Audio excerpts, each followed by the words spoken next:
नमस्कार साथियों, T for teacher के यूट्यूब चैनल पर आप सभी का हार्दिक स्वागत है। आज के इस वीडियो में हम सामान्य हिंदी के 15 महत्वपूर्ण प्रश्नों को हल कर रहे हैं और यह इसका 89वां भाग है। तो चलिए आज के इस वीडियो को शुरू करते हैं। वीडियो शुरू करने से पहले आपसे रिक्वेस्ट है, इस वीडियो में जो 15 प्रश्न है वो 15 प्रश्न परीक्षाओं में आए हुए और सिलेक्टेड प्रश्न है, इसलिए वीडियो को पूरा देखिए। और यदि आपने इसके बाकी पार्ट नहीं देखे हैं तो प्ले लिस्ट में हिंदी नाम से प्ले लिस्ट बनी हुई है या फिर वीडियो के डिस्क्रिप्शन में प्लेलिस्ट की लिंक है, वहां जाकर आप इसके बाकी पार्ट अगर देख लेते हैं तो निश्चित रूप से आप हिंदी में बहुत ही शानदार और अच्छा स्कोर कर लेंगे। तो चलिए वीडियो को शुरू करते हैं। क्वेश्चन नंबर एक है, क्वेश्चन नंबर एक दे रखा है, अंगारे उगलना। अंगारे उगलना इस मुहावरे का अर्थ क्या है?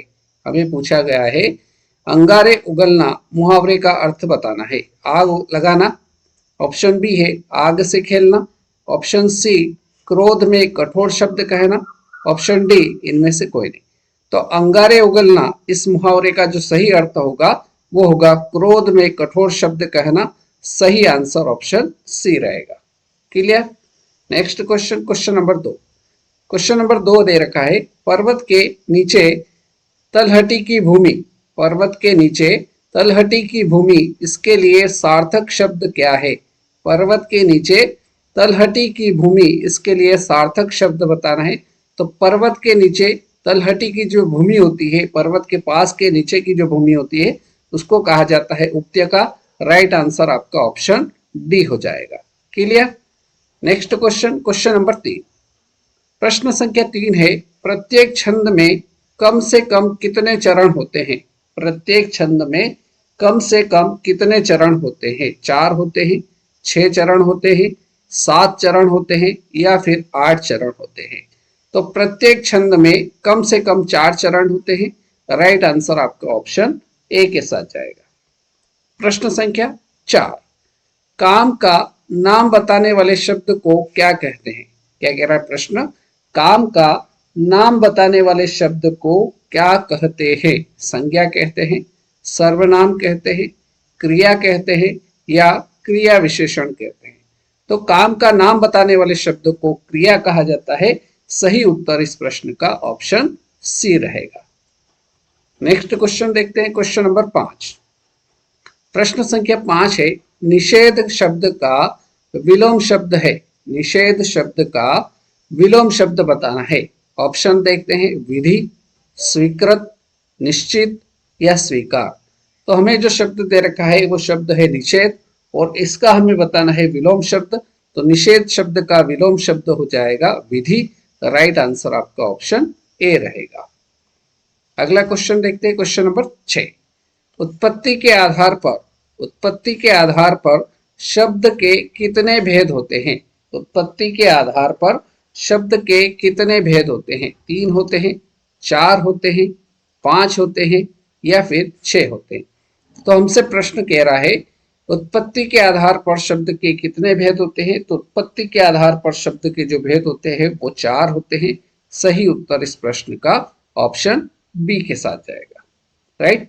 नेक्स्ट क्वेश्चन, क्वेश्चन नंबर 7, प्रश्न संख्या 7 है, समास का क्या अर्थ है? क्या कह रहा है प्रश्न? समास का क्या अर्थ है? ऑप्शन से समस्त पद, ऑप्शन बी उत्तर पद, ऑप्शन सी संक्षेपीकरण, ऑप्शन डी पूर्व पद। तो समास का क्या अर्थ होता है? तो समास का अर्थ होता है संक्षेपीकरण। सही उत्तर इस प्रश्न का ऑप्शन सी रहेगा। नेक्स्ट क्वेश्चन देखते हैं, क्वेश्चन नंबर 8, उत्तरायण। उत्तरायण शब्द का संधि विच्छेद क्या होगा? उत्तरायण शब्द का सही संधि विच्छेद क्या होगा? यह हमें प्रश्न कह रहा है। उत्तरा धन अयन, ऑप्शन बी में दे रखा है उत्तर धन अयन, ऑप्शन सी उत्तर धन अयन, ऑप्शन डी उत्तरा धन आयन। तो उत्तरायण शब्द का संधि विच्छेद अगर करेंगे तो ये बनेगा उत्तर धन अयन। सही उत्तर आपका ऑप्शन बी के साथ जाएगा। Next question, question number 9, question number 9 दे रखा है, भारतीय सेना बहुत शक्तिशाली है। क्या कह रहा है वाक्य? भारतीय सेना बहुत शक्तिशाली है। रेखांकित शब्द में संज्ञा बताना है।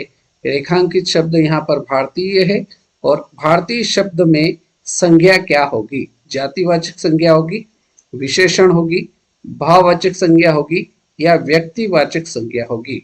तो हमें जो वाक्य दे रखा है भारतीय सेना बहुत शक्तिशाली है, इस वाक्य में रेखांकित शब्द है भारतीय, और भारतीय शब्द में जो संज्ञा होगी वो संज्ञा होगी जातिवाचक संज्ञा।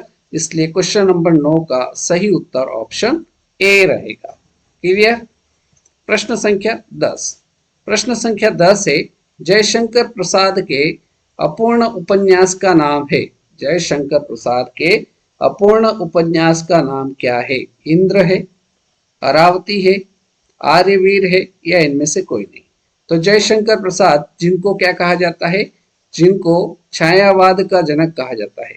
जयशंकर प्रसाद को छायावाद का जनक भी कहा जाता है। ये प्रश्न आपसे पूछा जा सकता है। तो जयशंकर प्रसाद के अपूर्ण उपन्यास का नाम जो है वो इरावती है। इस प्रश्न का सही उत्तर जो होगा वो option B Iravati right answer रहेगा। Next question, question number 11। Ashtachhap की स्थापना, अष्टछाप की स्थापना किसने की?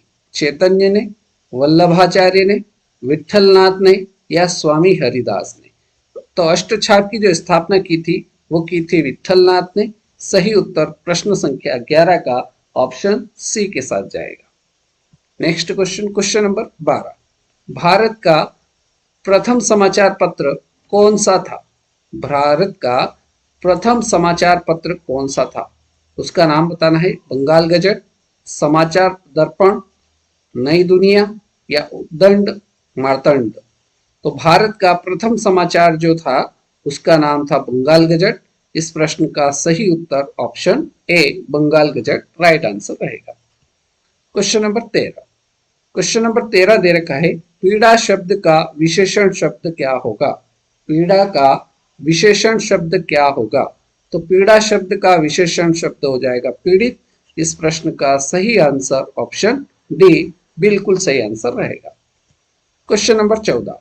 क्वेश्चन नंबर 14 दे रखा है, तरणी और तरणी, ये नहीं है, तरणी और तरणी शब्द युग्म का अर्थ बताना है। तो तरणी, इस तरणी का अर्थ जो होता है वो होता है नाव। इस तरणी का अर्थ क्या होगा? नाव। और छोटी मात्रा होती है तो इसका अर्थ होगा सूर्य।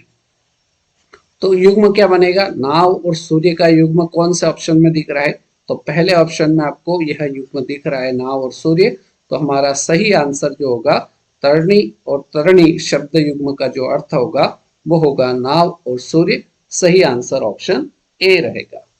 और अब बारी है आज के इस वीडियो के अंतिम प्रश्न, प्रश्न संख्या 15 की। किस वाक्यांश के लिए दिया हुआ एक शब्द सही नहीं है? किस वाक्यांश के लिए दिया हुआ एक शब्द सही नहीं है?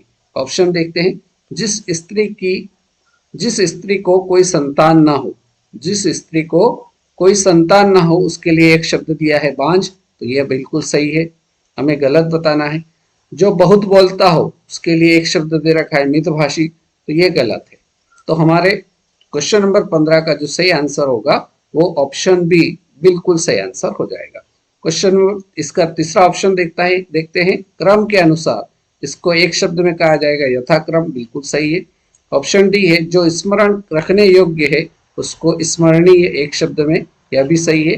तो हमें जो बताना था किस वाक्यांश के लिए दिया हुआ एक शब्द सही नहीं है, तो ऑप्शन बी में जो दे रखा है, जो बहुत बोलता हो उसको एक शब्द में मितभाषी नहीं कहते हैं, उसको कहा जाता है वाचाल। क्या कहा जाता है? वाचाल। तो ऑप्शन बी हमारा बिल्कुल सही आंसर रहेगा। राइट। तो इस प्रकार से आज के इस वीडियो में हमने सामान्य हिंदी के 15 ऑब्जेक्टिव प्रश्नों को हल किया। उम्मीद करता हूँ सारे प्रश्न आपको समझ में आए होंगे। आज के इस वीडियो में फिलहाल इतना ही। अगले वीडियो में फिर मुलाकात करेंगे नए प्रश्नों के साथ। तब तक के लिए जय हिंद, जय भारत, वंदे मातरम। Thank you.